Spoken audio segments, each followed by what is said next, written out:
Hi everybody, this is Ravi Nallapreddy from Precision Academy.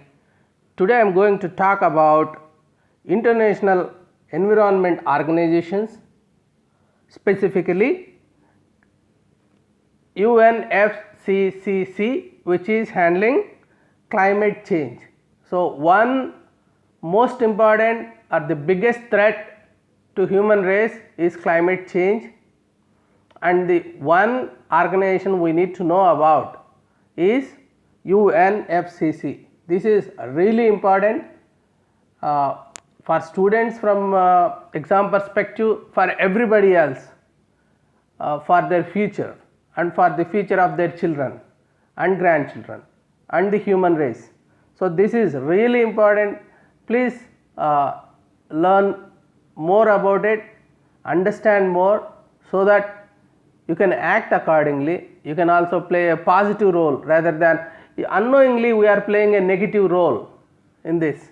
So but if you understand what we are doing, how we are responsible, what we need to do to avoid this catastrophe for humans, just focus on what I am going to tell now.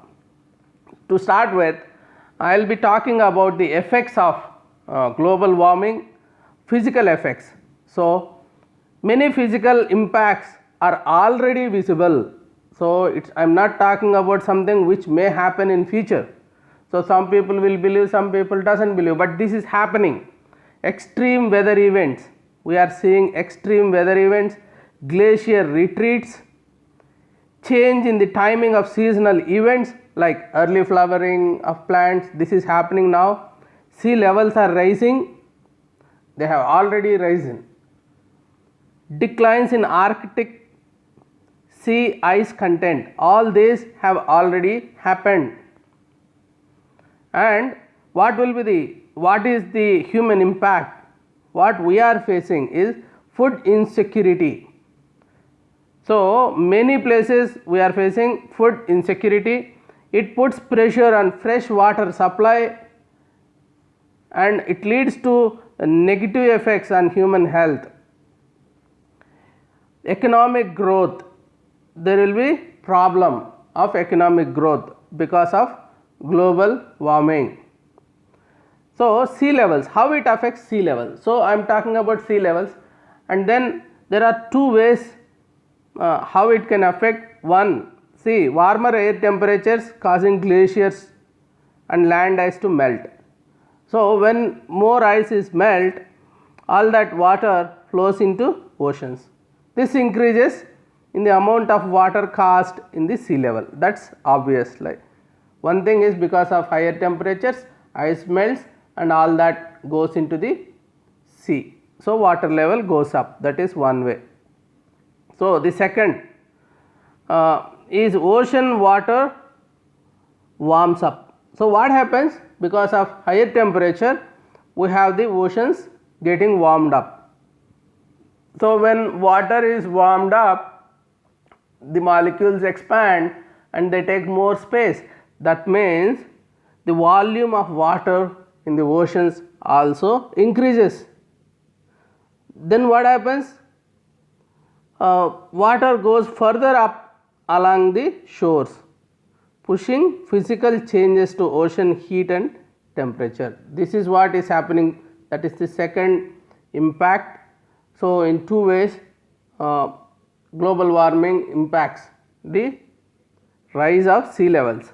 And then what is half degree? We think it's not a big deal. Like what happens if half degree or 1 degree of temperature change happens?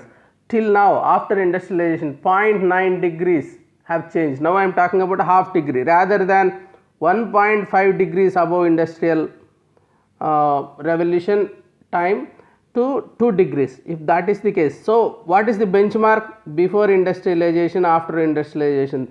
Before what was the temperature average, now what is the average temperature? That is the benchmark we are seeing. So heat wave durations will change. Now we are facing, everybody in India know about heat waves. Whomsoever is in the cities, they are feeling it. So heat wave duration will change, rather than 1-2 hours like days, you will see more number of days. And then rainstorm intensities change. Sea level rise would increase by roughly a third. So any sea level is likely to continue rising long after temperature is stabilized. That we need to understand. We may think once the temperatures are stabilized, it will not rise. No, it will continue to rise. There would be a disproportionately greater impact. So we can't think of like every crop will be impacted in the same way. Some crops will be disproportionately having greater impact. So if it impacts food crops, yes, it impacts food crops also. Tropical coral reefs would be wiped out, just half more degree rather than 1.5 plus 1.5. If you have 2 degrees, tropical coral reefs would be wiped out. So Mediterranean areas, what happens, the fresh water will be reduced. So drinking water problems, irrigation water problems. This I am now going to talk about what National Geographic is saying. So National Geographic, if you have seen this channel, they go to all this Arctic, Antarctic, or like all wildlife they cover. So entire nature they cover. They are doing it for so many years. They have recorded evidence of what is happening. So we are in the cities, we don't know. We go to movies, we just see movies. It's all like about dream world. But they are in the real world. They are seeing the nature. What they are saying, they have already seen the impacts. Whatever impacts they have seen, they told. Now I am sharing all that with you. So they are saying ice is melting worldwide, especially in the poles. That's where more ice is. So this includes mountain glaciers, ice sheets covering West Antarctica and Greenland, and Arctic sea ice. These 3 areas they have seen. Actually these are the places where more and more ice is. So that's where it is melting more. So they are saying, especially in Montana's Glacier National Park, there were 150 glaciers, more than 150 in 1910. Now there are only 30 glaciers. Glaciers are melting. Just imagine the world without glaciers. Much of this melting ice contributes to sea level rise. All this leads to sea level rise. Every year, according to National Geographic, 0.13 inches, that is 3.2 millimeters of rise. Every year it's happening on average. Now it's more. See, initially it was less, now it is happening more and more. What more they are saying? Rising temperatures are affecting wildlife. So wildlife is getting badly affected. Their habitats, they are losing their habitats. So especially this, for example, in Antarctica, they are talking about the wildlife in colder areas such as Antarctica. So Adelie penguin, the species is getting endangered now. Some population in the western peninsula have collapsed by 90%. So 90% reduction in the population of Adelie penguins. So now we think like it is a penguins which is getting affected, that is slender loris getting affected, or like Indian bustard getting affected. Ultimately humans will get affected. Once we have all these animals leaving this planet, next will be the turn for humans. The temperature change, many species are on the move. What is happening? Now we have seen the migrant workers moving in India. So similarly these species, they were in this space for hundreds and thousands and maybe lakhs of years, now they are changing their space, their habitats. Some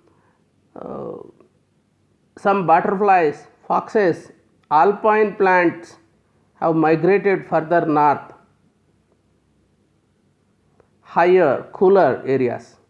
So they are moving up, so that they can be cool. But they may reach a spot where they can't go anywhere, and then extinction starts. So what more? It's not it. Something more and more is happening, which is bad. So precipitation, that is rain and snowfall, has increased across the globe. We may think it is good signal because more rains, more snow, it's good on average. Yet some regions are experiencing severe droughts. So some regions will have more rainfall, there will be more floods. That is also a difficult thing to handle, and some other region will have droughts, increasing droughts, and more wildfires, lost crops, drinking water shortages. So all these are happening right now. And then some species like mosquitoes, ticks, jellyfish, crop pests are thriving. So when we are talking about good wild biodiversity is getting affected, these which we don't want on the planet, which are harmful to humans, they are thriving, like mosquitoes, jellyfish, crop pests. So booming population of bark beetles, for example, they are talking about bark beetles that feed on spruce and pine trees, have devastated millions of forested areas in US. So in US they are affecting the pine trees. So when forest area gets reduced, biomass in forest gets reduced, that which is a carbon sink will become carbon source. I will explain what are these key terms later. Now the National Geographic is talking about what can happen in future. So what's happening in the present and what happened in the past is told. Now what can happen in future? Sea levels are expected to rise between 10 to 32 inches. 10 to 32 inches. So it will be really visible impact. So most of the coastal cities like Chennai, Mumbai, Pondicherry, Kolkata, so many cities will get affected. So many, almost all the coastal cities, and then Maldives and islands may have problem. So I don't know whether Kolkata will get affected, but especially coastal cities will have issues. Hurricanes and other storms are likely to become stronger floods, and droughts will become more common. So hurricanes we are seeing for the past 20 years in US, hurricanes, they have hurricanes, but now it's more frequent and more impactful. Now the impact of hurricanes have become more severe. So large part of this the US, for example, face higher risk of decades long mega droughts. So rather than droughts, there will be decades of mega droughts. Less fresh water. So in future we will have less fresh water, because since glaciers store about 3/4 of world's fresh water. So you understand this. You may think glaciers is just for some tourist purpose, so they are somewhere we don't need to worry about, but 3/4 of fresh water is stored in glaciers. So if all the glaciers get melted, so where will the water be? Like, just imagine all the ice in Himalayas and the glaciers get melted, then what will be the flow of water in Ganges? and Yamuna. So if there is no water, so what will we eat? So what will we produce in India? And then if because of this, if climate changes and weather changes, it's happening actually. So southwest monsoons, and so once monsoons gets affected, they change directions, or they get changed, and then what happens? There will be no water in Godavari, Krishna, Kaveri. So just imagine the situation when there is no water in rivers. What will we produce? What will we eat? Some diseases will spread. Mosquito borne malaria, I told you, mosquitoes. See, we think due to higher temperatures, all these bacteria, virus, mosquitoes, everything will be affected, but they are spreading even faster. Even now in the peak summer in India, we are seeing COVID, how it is spreading. So ecosystems will continue to change. Some species will move further north. Others, such as polar bears, won't be able to adapt, could become extinct. So many species may become extinct. That's what Natural Geographic is afraid of. So this is a diagrammatic explanation. So the coastal areas, there will be difficulty in adapting. The cost of adaptation will be very high.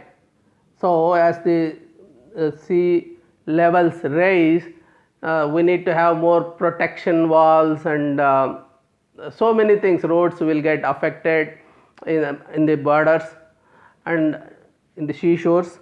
So there will be lot of cost involved in adjusting. So loss of capacity in the work due to heat. So when there is more and more temperatures, it's very difficult to work. Even we feel like after 12 noon, it's really difficult to focus on the work that we are doing.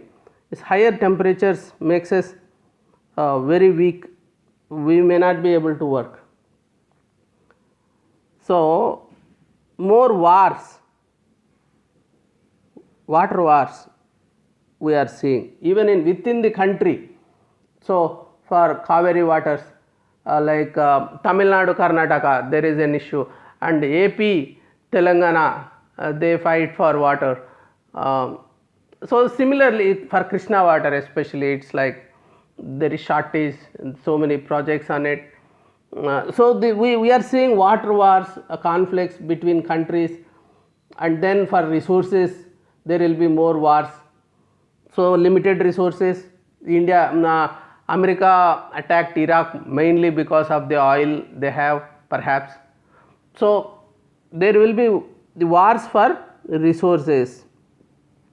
Fresh water will be short supply. So we will have basic issue in fresh water. So relocation, migration of species happens, but where can they go? There is only one world. So after some time, after some migrations, they will not find any place. They will be extinct, like polar bears we talked about. So a shrinking productivity. So productivity is going down. Prices of basic food stuff will go up. So availability of fish and all that will be less. Extreme meteorological phenomena, like it will be like a pan, we will be on a frying pan.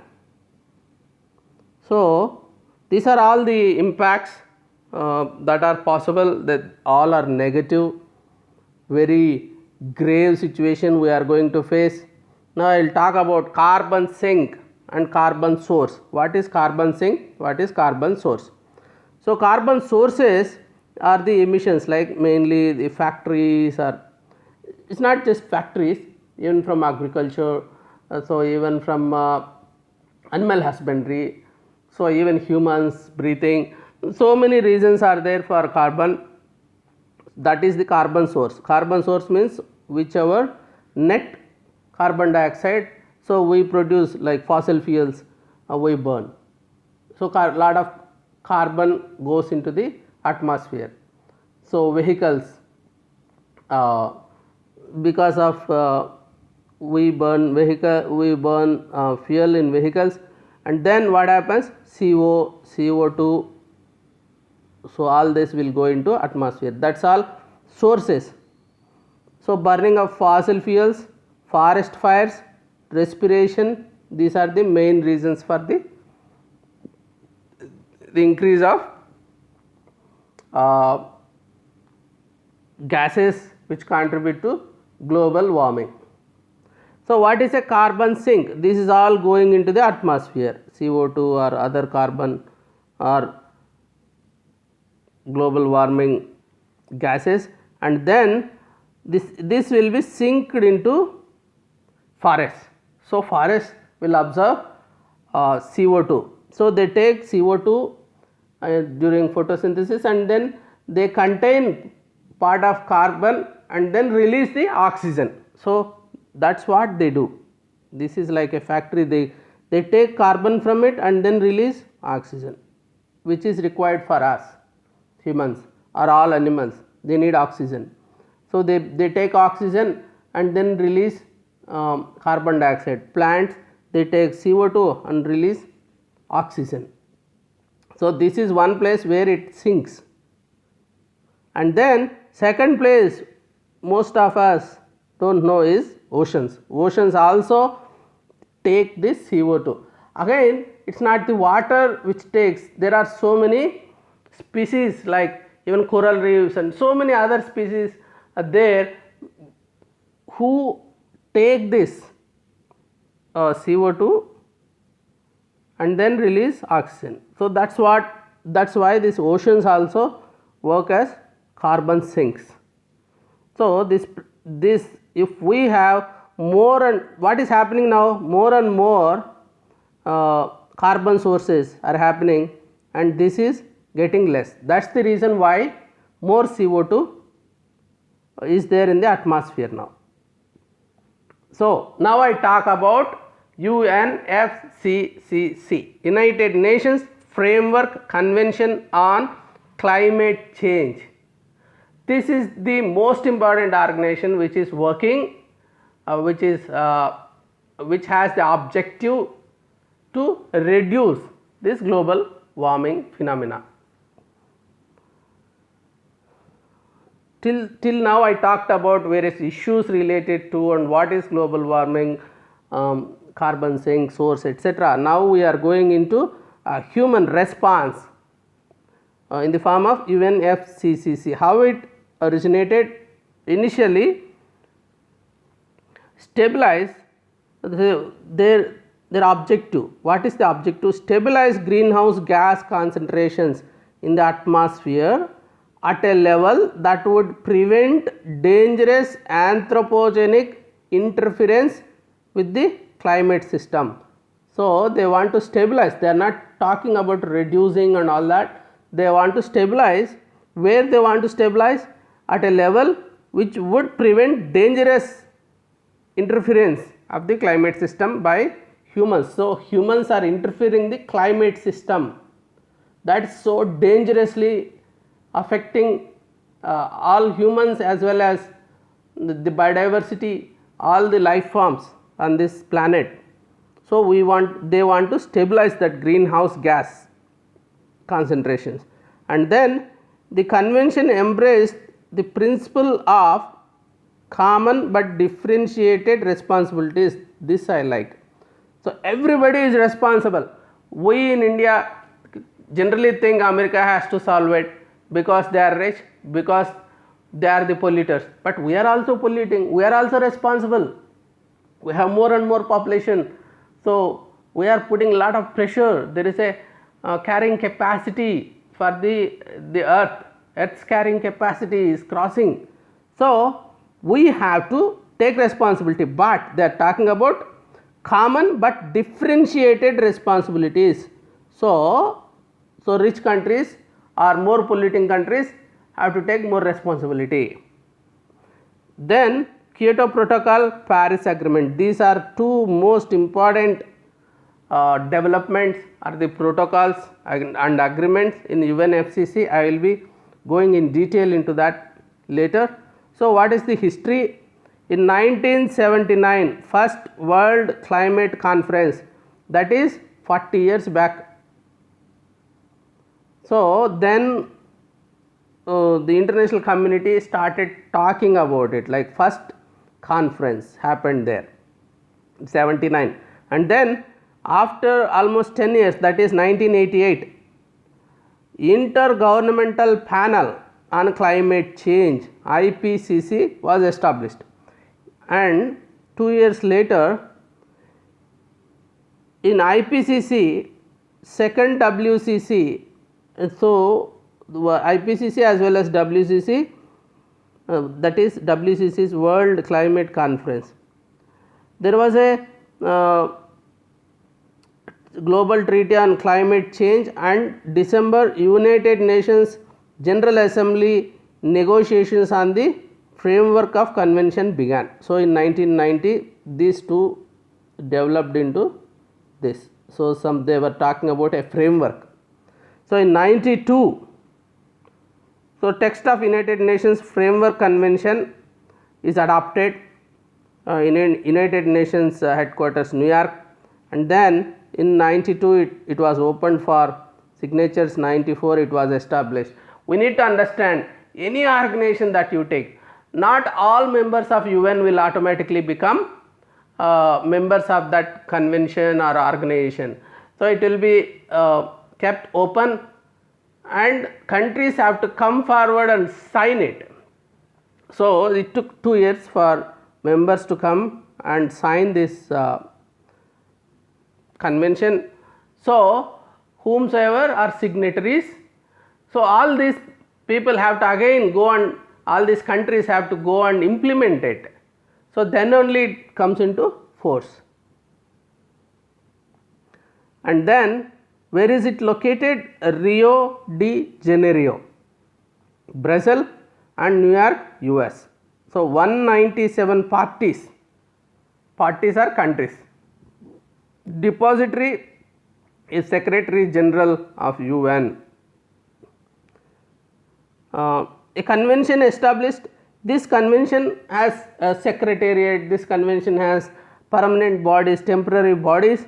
So, they have two permanent subsidiary bodies, UNFCCC, subsidiary body for scientific and technological advice, SBSTA, according to Article 9, and then subsidiary body for implementation. So, one is for scientific and technological advances. So, this is, they try to come up with scientific solutions, technological solutions, that is one organization. Then another organization to implement.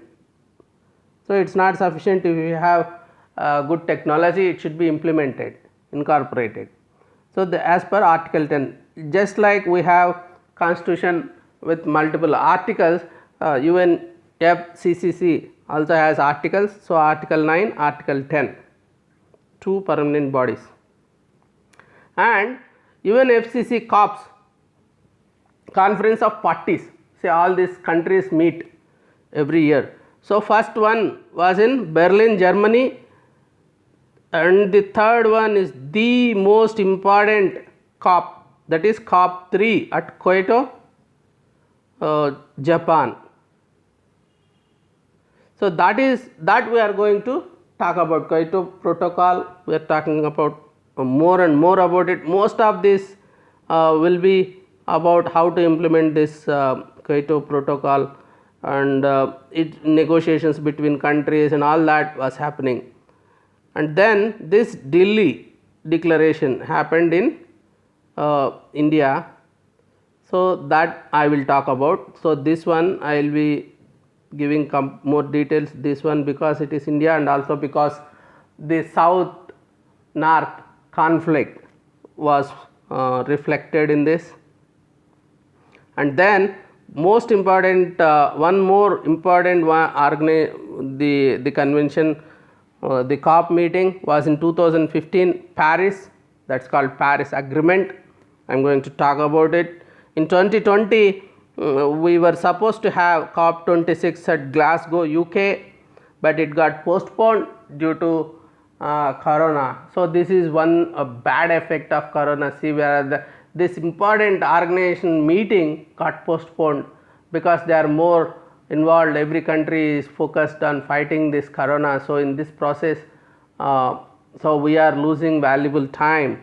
So but if you see the corona, it made a positive impact because Ganges became clean, Delhi air pollution has come down. So all this was good, but this convention got postponed. The president of it is Alok Sharma, is a minister there in UK. And then Annex 1, Annex 2 countries. There are different types of countries, non-annex countries. So Annex 1, Annex 2. We need to understand what this is because we will be talking more on it in later part of this session. There are 43 parties in Annex 1 of the convention. It includes European Union. So these are the industrialized or developed countries and economies in transition. So economies of in transition, there are some 14 such EITs. They are centrally former centrally planned Soviet Union. So Soviet Union got disintegrated. So all these countries, they are all part of this EITs. Annexure 2 countries.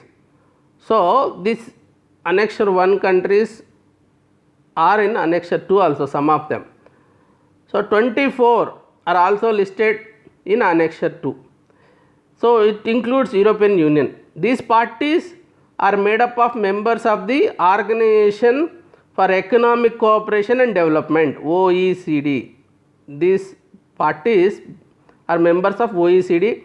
So Annexure 2 parties are required to provide, so these are the developed countries. So here we talked about two types in Annexure 1. So developed countries, all industrialized countries are here, and in which there are some of them which are developed, some of them are economies in transition. They are industrialized, but they are not as rich as US or UK or other countries. So these rich countries, developed countries, are part of OECD. They are required to provide financial and technical support to EITs and developing countries. So I will show you in a diagram.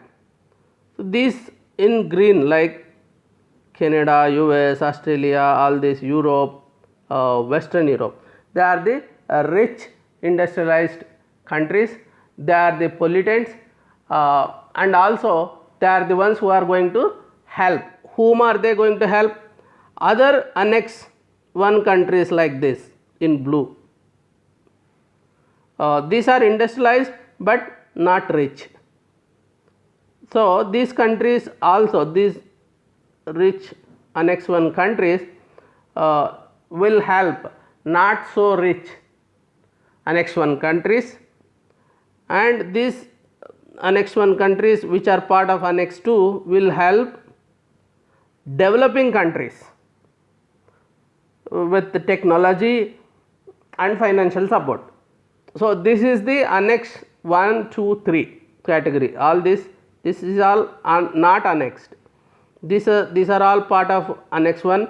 These are part of Annex 2, developed ones. So what is Kyoto Protocol? So reduction obligation for Annex 1 countries, along with Kyoto mechanisms, such as they have 3 mechanisms. So they talked about Annex 1 countries should, they have upper limit, they are fixed with some upper limits. So how they want to, what are the instruments, what are the mechanisms? So emissions trading 1, clean development mechanism 2, and joint implementation. In these 3 ways, so the Annex 1 countries will have to reduce these gases. And next two countries. So they have legally binding reductions in greenhouse gases. They call it as GHG, greenhouse gases. So GHGs, an average of 6 to 8% below 1990 levels between the year 2008 and 2012. This is perfect, like they had this clear cut targets. Not that they were met, this is the first time the protocol has come up with figures and numbers and objectives and targets. So what happened? Unfortunately, the Republicans in America, they are the curse of the humanity, in my opinion. These are the bad guys, Ravanas. Congress did not ratify the treaty after Clinton signed it, this Kyoto Protocol. Bush administration explicitly rejected the protocol in 2001. That is very unfortunate. George Bush never believed that there is global warming. They used to think some scientists have created it. It's like to be proven, something like that. Even Trump, he is also another bad guy. He says China has created this concept to see that America doesn't develop industrially. So for everything they used to blame Russia, now they are blaming China and India and everybody else. So these guys, Republicans, they are bad guys. Especially this bad and stupid is Trump. Carbon credits. So what are these carbon credits? Carbon credit is a generic term for any tradable certificate. So we have this tradable certificates. So we can trade or permit representing the right to emit 1 ton of carbon. 1 ton of carbon dioxide or equivalent. So 1 ton of CO2 equivalent. So 1 ton of CO2 or equivalent of that. So that you will have right to produce that much of carbon dioxide or equivalent amount of greenhouse gas if you have that certificate. So where you buy the certificate? The organizations which are some organizations which have eco-friendly way of working, they will have these certificates given to them. Mechanism was formalized in the Kyoto Protocol, this mechanism. So under this Kyoto Protocol, caps or quotas of greenhouse gases for the developed Annex 1 countries are known as assigned amounts. So that is the upper limit, assigned amount. So there is a cap. For example, you take this company, the country gets a cap and country gives caps to companies, and then so they have a cap here, but they only consumed this much and then this leftover they can sell. This organization has a cap of this, but they have produced more CO2 excess. So what they have to do? They have to purchase. They have to purchase. There is a trade happening. So they purchase. These guys will purchase from the people who have these certificates. Clean development mechanism. What is this clean development mechanism? So Annex 1 countries to meet part of their emission reduction commitments under Kyoto Protocol, they have to buy certificate emission reduction, CERs, certified emission reductions units, CER units from CDM emission reduction projects in developing countries. Here what they do? They go to developing countries, so they invest in these projects and then they get this CER units for that. Both the projects and the issue of CER units are subject to approval to ensure that these emission reductions are real and additional.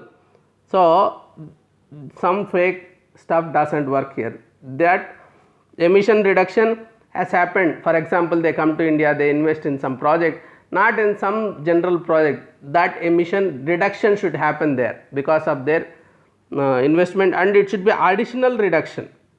If there is already there is a biogas plant and it's helping, so or there is something else which is a eco-friendly project already working, then if you go and give money, they don't get this CER in. There should be additional reduction and it should be real reduction, then only they get CERs.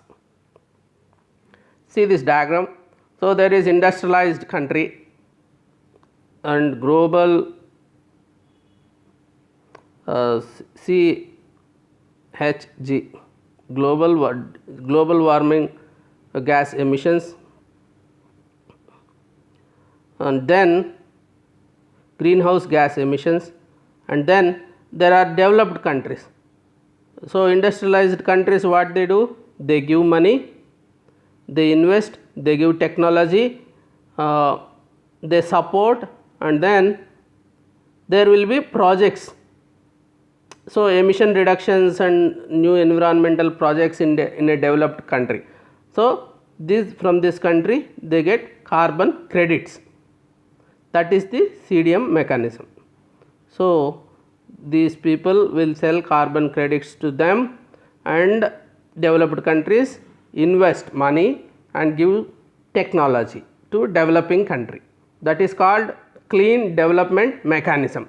So for that, India has started a National Clean Development Mechanism Authority, National CDMA. That's what they started. It's one of the world's largest hosts of clean development projects, India. So they found this as an opportunity. They started, they encouraged, country government has increased.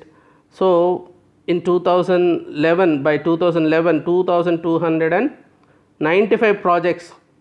So 1/4 or 25% of global total number of projects have started in India. That's a good thing. There is another thing called joint implementation under Article 6. Any Annex 1 country can invest in a project to reduce greenhouse gas emissions in any other Annex 1 country. So between Annex 1 countries, that's it's a joint implementation project. This is how it's previous slide I talked about implementing in a developing country. Now we are talking about implementing in Annex 1 country only. Then we call it as joint implementation. So investing projects where reducing emissions may be cheaper and applying the resulting emission reduction units towards their commitment goal. So in the same country we may find it more and more money is required to reduce emissions, but in some other country we find opportunity with lesser investments, lesser efforts, we get more reductions, then they implement there. Russia accounts for 2/3 of this projected savings. So Ukraine, actually Russia, like India, accounted for 1/4 of the projects when it is relating to implementing these projects in developing countries. In Annex 1 countries, joint implementation, Russia accounts for 2/3. So how it works? For example, I am taking coal-fired power plant. So if it is replaced with a more efficient combined heat and power plant, so here coal-fired power plants, lot of heat is wasted. In the efficient way, what we can do is that wasted heat can be converted to producing some other byproducts like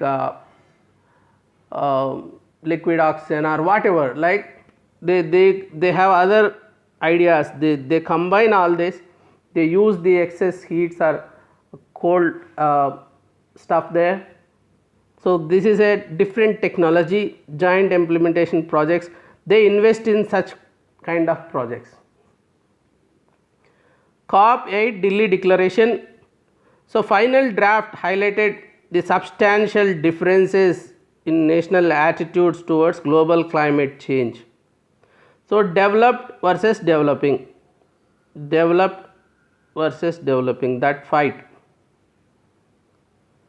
So even final draft, European Union criticized India or the entire draft.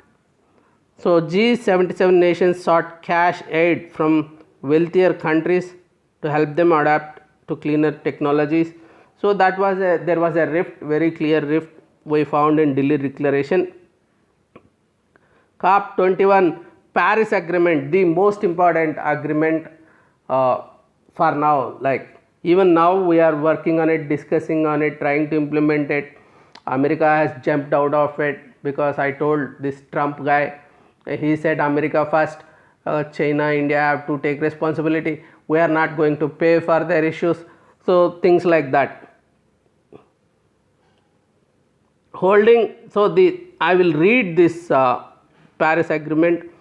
So holding the increase in the global average temperature to well below 2% above pre-industrial levels, and to pursue efforts to limit the temperature increase to 1.5% above the pre-industrial levels, recognizing that this would significantly reduce the risks and impacts of climate change. So this you need to understand, we are not talking about a reduction in the temperatures. Average temperature, for example, before industrialization has happened, if you say the average of all the seasons and the areas is 14 degrees centigrade, what we are talking about is on that average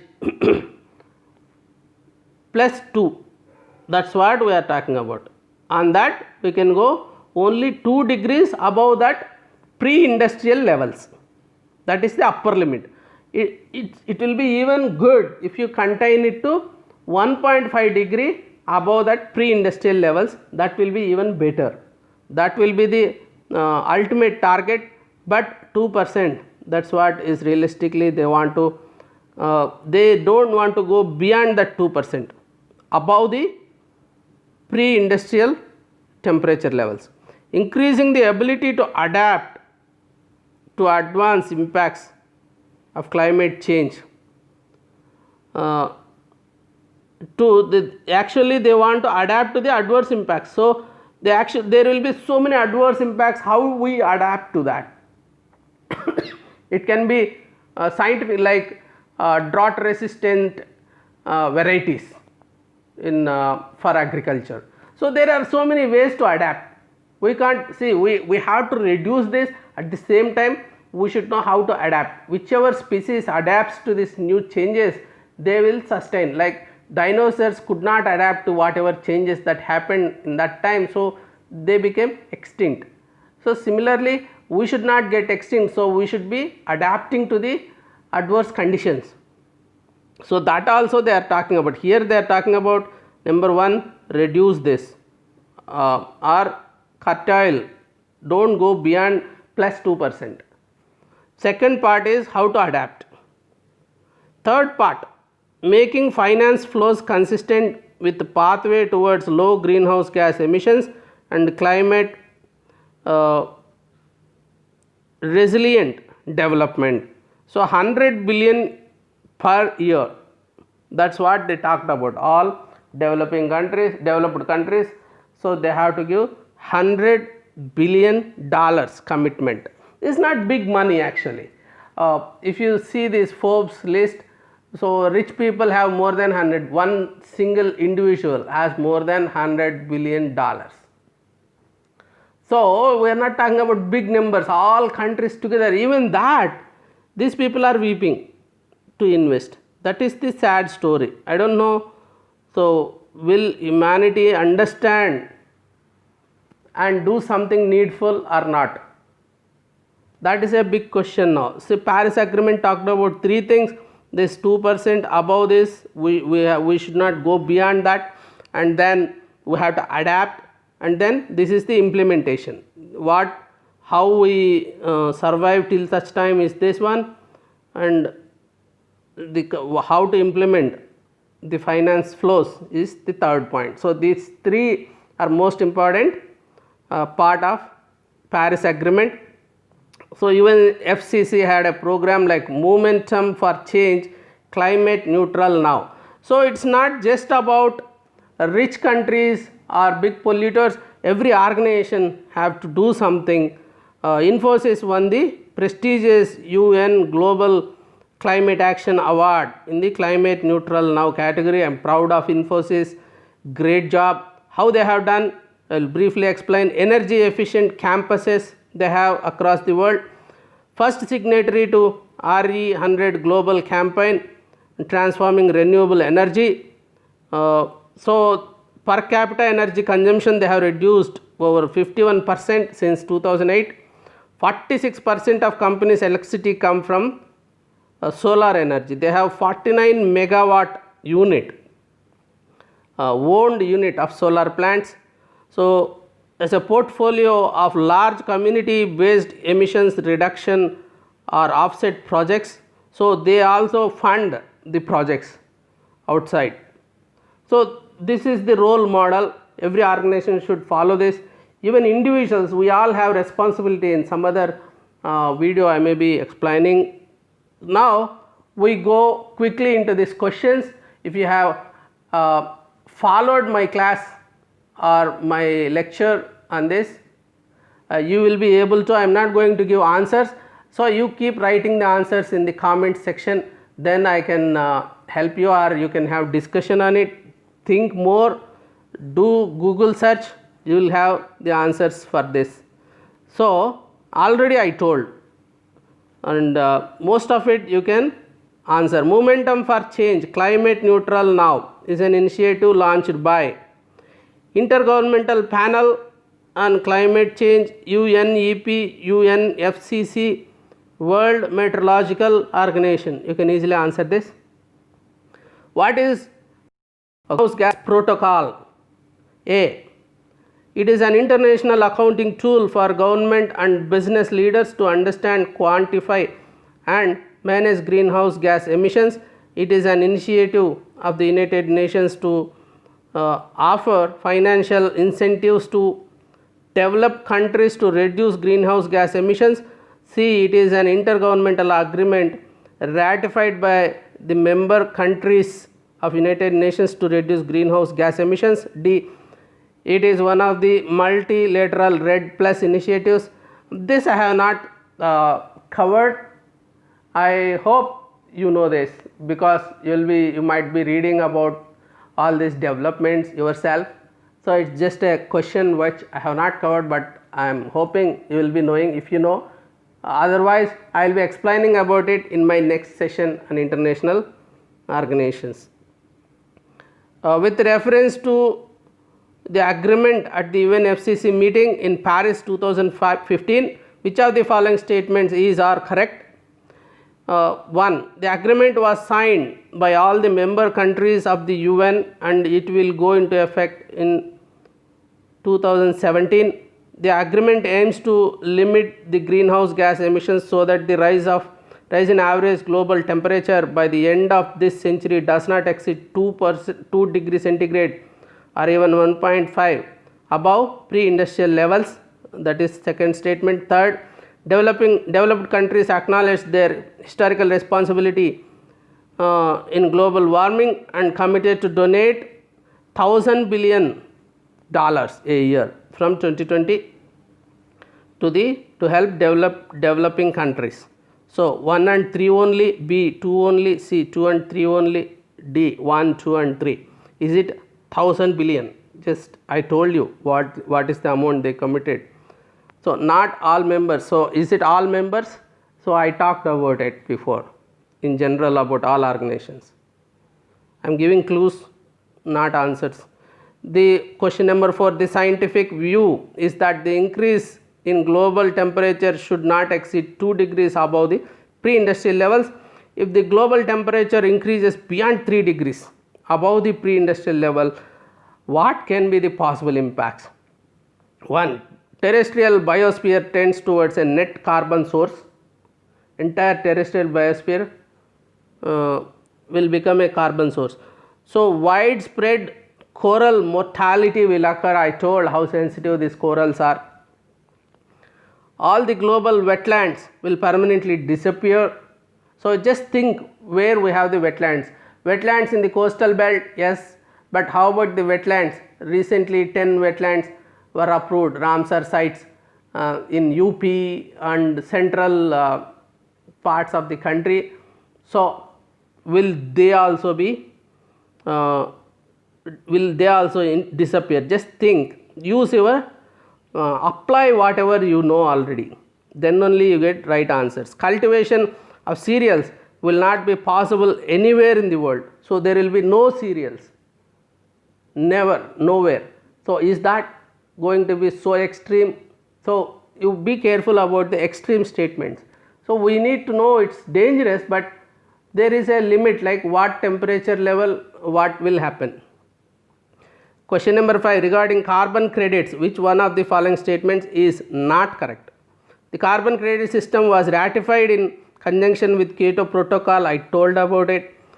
Carbon credits are awarded to countries or groups that have reduced greenhouse gases below their emission quota. I told how it works. The goal of the carbon credit system is to limit the increase of carbon emissions quota. D, carbon credits are traded at a price fixed from time to time by UNEP. So, this I did not tell. So, just use what I told, you will be able to figure out which is right, and then based on that you may be understanding which is not right. Now, I will give you some quotes. Generally I give one quote, but in this session I am going to give you 5 quotes to make you, to sensitize you and give a feel of it. So, Stephen Colbert, sarcastic way how he is expressing his feelings. Global warming isn't real because I was cold today. Also, great news, world hunger is over because I just ate. The climate can change. Can we? We are living on this planet as if we had another one to go. Do we? We are the last generation with a real opportunity to save the world. We are the last generation with a real opportunity to save this world. Lawrence Bowermeyer. Final quote, stop climate change before it changes you. With this, I conclude this session on climate change, global warming, UNFCCC, and what is happening, what need to happen. If you have not subscribed to this channel, you may subscribe now so that you will have more and more notifications on whatever I am going to come up with, and also click the bell symbol to get the notifications. If you want to join this Precision Academy for mentorship program, for guidance, for test series, for civil services or group 1 or even other competitive exams, 8101010140506085. Last number is my personal number. Don't call that number, just give a WhatsApp message. I will see and respond in the same day. Thank you very much. Thanks for joining. Bye bye.